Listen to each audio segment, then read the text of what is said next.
জীবনের শেষ কয়েকটি বছর উত্তম কুমার খুবই চুপচাপ হয়ে পড়েছিলেন। চারপাশে ছিল হাজারো পরিচিত মুখ, কিন্তু আপন কেউ ছিল না।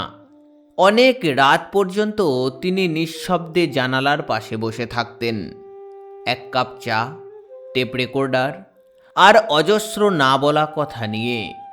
মৃত্যু যে তার দরজায় কড়া নাড়ছে তা হয়তো বুঝতে পেরেছিলেন মহানায়ক। রেকর্ড করে রাখতেন নিজের গলার স্বর। মৃত্যুর আগে শেষ গলার স্বরও গেল চুরি হয়ে। হাসপাতালের শয্যায় শুয়ে থাকা উত্তম কুমার সিগারেট চাইলেন। ডাক্তারেরা অবাক। অবশেষে অনুমতি দেওয়া হলো। তিনি ধীরে ধীরে দু একটা টান দিলেন, ধোঁয়ার রিং ছাড়লেন উপরের দিকে তাকিয়ে। হাসপাতালে তখন মহানায়ককে দেখার ভিড়। কেউ কেউ বলা বলি করছেন, একেই বলে অভিনেতা। শেষ মুহূর্তেও যেন ক্যামেরার সামনে। উত্তম কুমার নিভে যাওয়ার আগে পর্যন্ত এমনভাবে জীবন কাটাতেন যেন কোনো অভিনয়ের সংলাপ তৈরি করে যাচ্ছেন। এখনই হয়তো ডাক পড়বে দৃশ্যের শুটিংয়ে। হাসপাতালের বিছানায় শুয়ে শেষ রাতে পড়েছিলেন রবীন্দ্রনাথের শেষের কবিতা। পাশে পড়ে থাকা খোলা বইটা যেন বলে যাচ্ছিল, এই জীবনেরও কোনো শেষ নেই। যতদিন প্রেম আছে, স্মৃতি আছে, বাংলা সিনেমা আছে, ততদিনই তার সঙ্গে আষ্টেপৃষ্ঠে জড়িয়ে আছেন মহানায়ক উত্তম কুমার। সুচিত্রা সেন উত্তম কুমারের জীবনের এক অলিখিত অধ্যায়।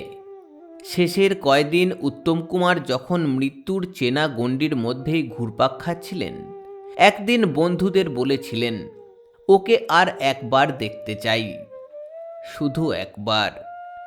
কিন্তু সে দেখা আর হলো না।